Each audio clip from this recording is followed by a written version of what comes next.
What's going on, guys? How are y'all doing? I know that I just finished the last stream, but this video came up on my Twitter. Someone posted it. So if you're not following me on Twitter, make sure you do so. I post some fun stuff and interact with you guys. Yeah, okay. I thought you'd enjoy watching this if you haven't already. Started watching a few minutes of it. Got to turn it into a reaction. Why not? I think a lot of people should see this. If you haven't already, watch it again. So here we go. And I posted the link to the original video down below if you don't want to see my face. Let's begin. I actually wrote the story and produced Indiana Jones. I didn't actually direct it. It was that other guy that looks like me. I'll give you two things. One which I've answered a few times here around the table, so I figured I'd share it with everybody. Which is, how did I end up where I am? When I was in high school, I was a consummate underachiever. I hated school. I loved to build things. I loved woodworking. I loved working on cars and engines. Worked in a foreign car service, and all I wanted to do was race cars. Right before graduation, I was in a terrible automobile accident and was almost killed, and as a result of that, sort of sat in a hospital for a long time thinking about my place in the world, and decided that I would give education another try, and took my very bad grades to a junior college and discovered social science, the humanities, became very infatuated with anthropology and psychology, and suddenly found something that I really loved, and did very well. And then when I graduated and I was about to go on to the last 2 years of college at San Francisco State to get a degree in anthropology, my best friend, who I'd grown up with since I was 4 years old, said, come with me to Stockton. I have to take a test to get into USC, and I don't want to do it alone, and come on, just take the test with me so I don't have to be there all by myself. So I said, okay. So I went up there and took the test, not thinking that I'd pass, but I did pass, and actually I got accepted at USC, and I said to my friend, well, now what am I going to do? I said, I really like anthropology, and I think I want to do that. And he said, yeah, but you wanted to go to Art Center. You really wanted to be an artist, and this is your second choice, anthropology, and I did. I wanted to be an artist, a photographer. I'd done a lot of photography, and I wanted to be an illustrator. But my father said, there'll be no artists in this family.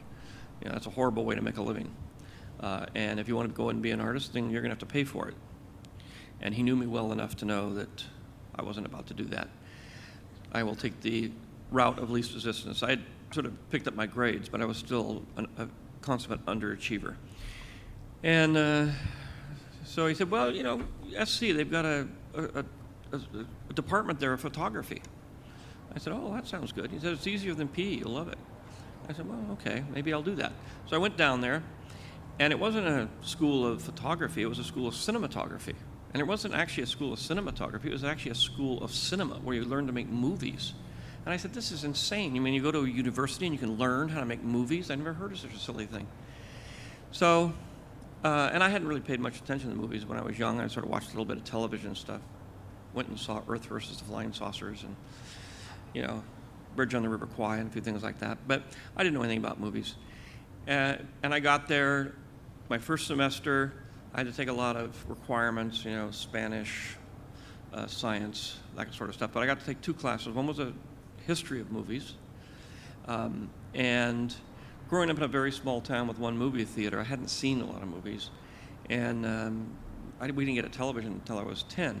So in those days, one of the main advantages of being in a film school was when you take a history class or something, you actually got to see movies that you couldn't see. It's an amazing thing, the world you live in today.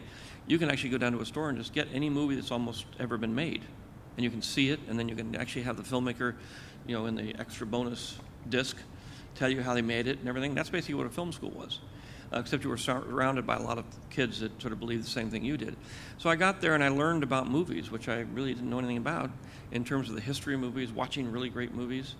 And I had a production class, Introduction to Animation, where eventually they gave me 1 minute film, and they said, here, run the camera, follow these instructions. Move it to the right, move it to the left, move it up, move it down. And so I took that little assignment with my 1 minute of film, and I made a 1 minute movie out of it. I took a lot of still photographs and created a collage and a whole different way of doing animation, and put a soundtrack to it. My professor was unbelievably impressed with it, and it blew everybody away in the film department, and they sent it out to festivals, and it won like 47 festivals. And I said, wow, I know how to do this. I'm actually pretty good. Matter of fact, I'm better than anybody here. I love this. I want to do this the rest of my life. And so I was lucky enough to find my path, my passion. Before that, I had passions. I wanted to be an artist. I wanted to build cars. I wanted to create things. And I liked anthropology. I was very interested in social science, very interested in why we do things, where we came from, all kinds of, mythology. And I realized after a few years, and then I went to film school, made movies, and ended up being where I am. But I realized that I was following on everything I did, I was following something I really cared about, something I loved, something I was passionate about. And I kept following that passion, whether it was cars, whether it was anthropology, whether it was art, photography. And eventually it led me to my huge passion, my real passion, which was making movies, which combined all of those things. And I realized that had I gone on to get my degree in anthropology, I would have probably made anthropological movies in New Guinea or someplace, and eventually been on National Geographic and the History Channel, and been then making features, and I'd have done Star Wars just the same. If I'd have gone to Art Center and become an illustrator, I would have probably started doing animation and doing animated films and making animated things, and then ultimately I would have gone on and been right where I was. So no matter which route I took, because I cared about all of them, they all led to the same place. Had I done what my father had wished me to do, which is to go into the office equipment business with him, which I knew I wasn't going to do, I knew I hated that, my life would have been unpleasant. And so I think it's very important not to do what your peers think you should do, not do what your parents think you should do, or your teachers, but to do what you inside, or even your culture thinks, but do what's inside you. When I went to film school, everybody said, well, you're nuts. What are you going to film school for? Nobody from a film school had ever gotten a job in the film business. Just had never happened. So you were just doomed to be a ticket taker at Disneyland. So there was like, why would you do that? Why don't you take a major that you can actually get a job at? Why do them? But once I fell in love with it, there was no going back, even though I had absolutely no chance of making it in the film business. And I did the same thing when I graduated. I moved back to San Francisco. And they said, well, you can't make movies in San Francisco. You're crazy. I said, but I don't want to be in Hollywood. I don't want to do that. I don't like those kind of movies. I want to do different kind of movies. And they said, well, you'll fail. It'll just never happen. And we managed to make it work in San Francisco. So that's the long story of how I got here. Another short story of one thing I discovered along the way is that several speakers have talked about happiness. And I've discovered along the way that happiness, you live in two worlds here. Happiness is pleasure, and happiness is joy. It can be either one. You add them up and it sort of falls under the uber category of happiness. Pleasure is short-lived. It lasts an hour, lasts a minute, lasts a month. And it peaks and then goes down. It peaks very high. But the next time you want to get that same peak, you have to do it twice as much. It's like drugs. You have to keep doing it because it insulates itself, no matter what it is. Whether you're shopping, whether you're, engaged in any other kind of pleasure, that all has the same quality about it. On the other hand is joy, and joy is a thing that doesn't go as high as pleasure in terms of your emotional reaction, but it stays with you. Joy is something you can recall.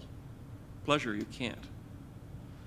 So the secret is that even though it's not as intense as the pleasure, the joy will last you a lot longer. And people who get the pleasure, they keep saying, well, if I can just get richer and get more cars, you know, you'll never relive the moment you got your first car. That's it. That's the highest peak. Yes, you can get 3 Ferraris and a new Gulfstream jet, and maybe you'll get close. But you have to keep going, and eventually you run out. I mean, you just can't do it. It doesn't work. So if you're trying to sustain that level of peak pleasure, you're doomed. It's a very American idea, but it just can't happen. You just let it go.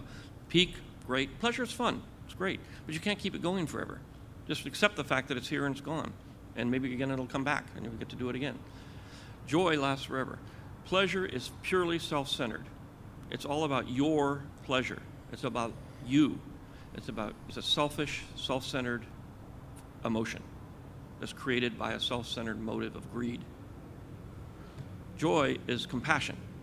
Joy is giving yourself to somebody else or something else. And it's a kind of thing that is, in its subtlety and lowness, much more powerful than pleasure. If you get hung up on pleasure, you're doomed. If you pursue joy, you will find everlasting happiness. So with that, I'm gone. Bye-bye. Thank you. Wow. Okay. I got a lot to say, but I'm kind of dumbfounded at the same time. I could listen to him talk forever. The thing there's a few things here. One of the main things is, of course, when he talked about how he wanted to race cars and build cars and this and that, and he got into a very bad car accident and it put him in the hospital and, you know, he almost died. Life has a funny way of doing these kind of things where you think you're headed down a certain path, and this has happened to me, as I'm sure it's happened to a lot of you in the chat. You're so adamant on a certain path, you think you're on the right direction, you're going the right direction, everything, and you're hit with a massive curveball. Who would ever think, okay, yeah, I'm going to get in a car accident. Okay, yeah, I'm almost going to die. Okay, yeah, this is going to change, that's going to change. There have been so many different points in my life where I thought, this is the way it's going to be, it's just going to keep going this way, but then I'm hit with this massive curveball that completely just shifts my alignment of what I want to do and what I'm going to do in my future, and turns me in a completely different direction. Take the channel, for instance. This was never intended. I was never intended to be a YouTuber, to be doing what I'm doing today. It was never a thing, you know. So whatever you're doing, I think we can take some inspiration from what Mr. Lucas tells us here, and which is that if you're hit with a curveball, sometimes I think that's life's way of saying, hey, why don't you check out some different avenues? I got this one buddy who was an amazing, amazing baseball player. Scholarships, everything. Injured his knee. All done. It's all gone. And I think that that's maybe life's way of telling him that, hey, I think you're destined for something else. There's another path out there for you that can take you into a different direction that is the will of the Force. You know, not to get all sci-fi and fictional, like Qui-Gon would say or whatever, but in a weird sense, if George had gone and not gotten in that accident, I mean, maybe he would have continued doing what he was doing, building cars and racing cars. Maybe he would have opened a track and done that. If he didn't go with his friend to take that random test, ended up passing, and then had his friend convince him to go and do this, who knows where he'd be. He didn't even know that he could take those kind of courses in school when he got accepted. So, I mean, everything was lined up like a domino, and it led him to where he is today, which in turn leads you guys here, stopping you from doing whatever you're otherwise would be doing.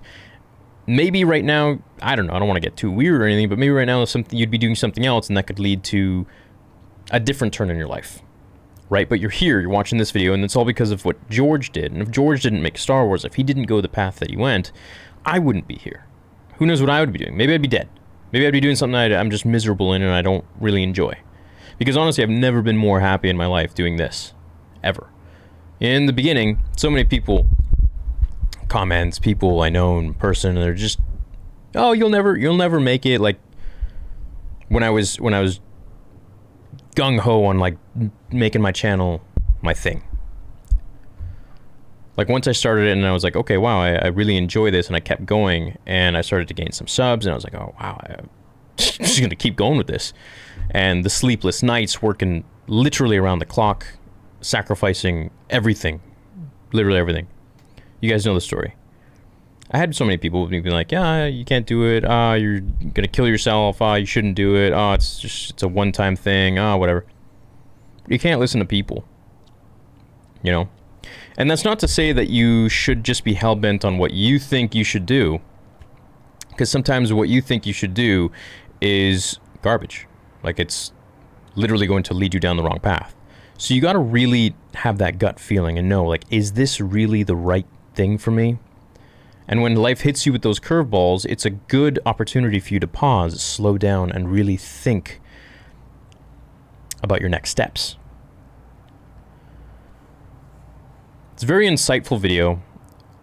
I wish this would get crazy views, not for my sake. I wish the original video would get some crazy views, because I think only 250,000 people saw it. But probably one of my most important videos and interesting videos with you guys to talk about, because I feel like at the end of the day, sure, we all enjoy Star Wars, but we all have a life path, right? We all want to do extraordinary things with our lives. No one wants to be a loser. No one wants to just fail. Everyone wants to see their dreams fulfilled and to succeed, because as humans, that's just what it's programmed. If we were programmed to fail and not really care, then well, we wouldn't really be here. We probably would have been dead or extinct. Something else would have beaten us. So that being said, I mean, I'm not saying totally disregard what your parents say and this and that.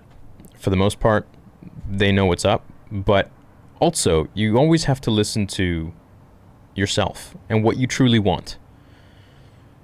Because at the end of the day, no one is going to be able to know more about you and your interests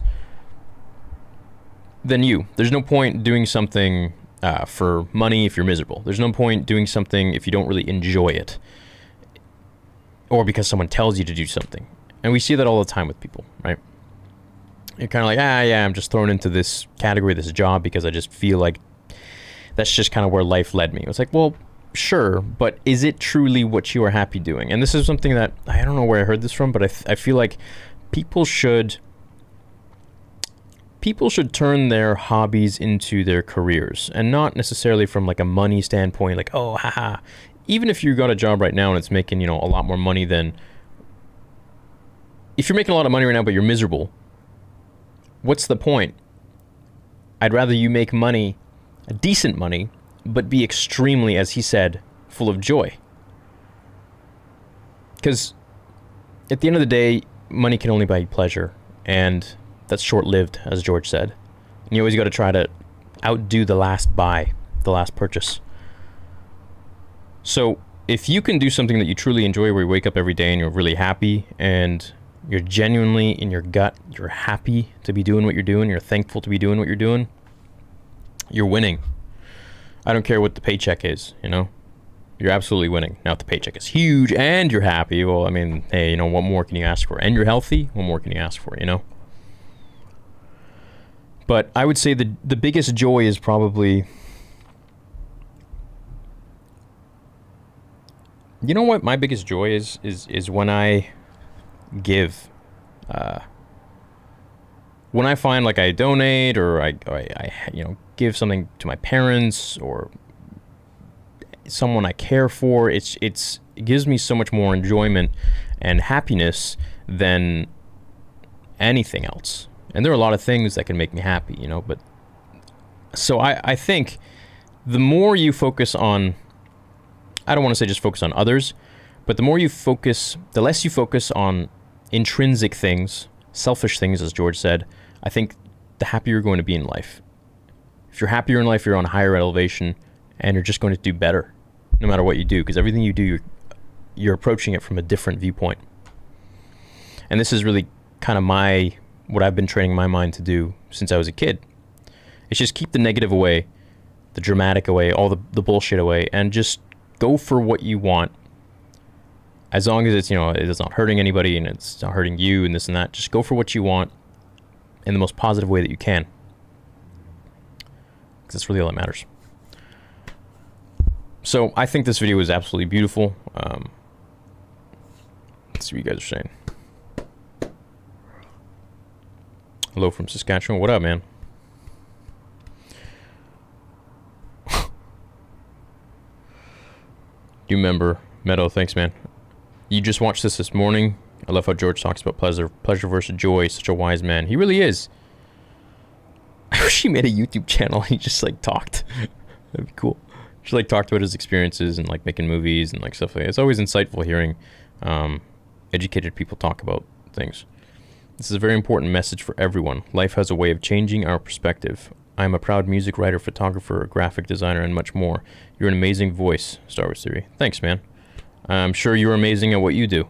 And I'm sure, or maybe you were lucky enough to know what you wanted to do and start right into. For me, I started, the first job I wanted, I kid you not, the first job I ever wanted was to work at Lucasfilm as a VFX specialist. And then it later, transformed into astronaut, as every child does, and then or most children. And then it was I wanted to work for NASA for the longest time. I wanted to program robots and send them to space. Emailed NASA asking what books and courses to read and take in school and this and that when I was in 8th grade. And I think for you Americans, it's a junior. Is that a junior? Is it a sophomore? I don't know. I don't know. Anyways, life's an interesting thing. Blink and you could miss it. That's really all I wanted to talk about. Hope you guys enjoyed the stream. Hope you took something from what George said. And I'll see you in tomorrow's video. More fan fictions to come. Love you guys. We're all in it together. I'll catch you later.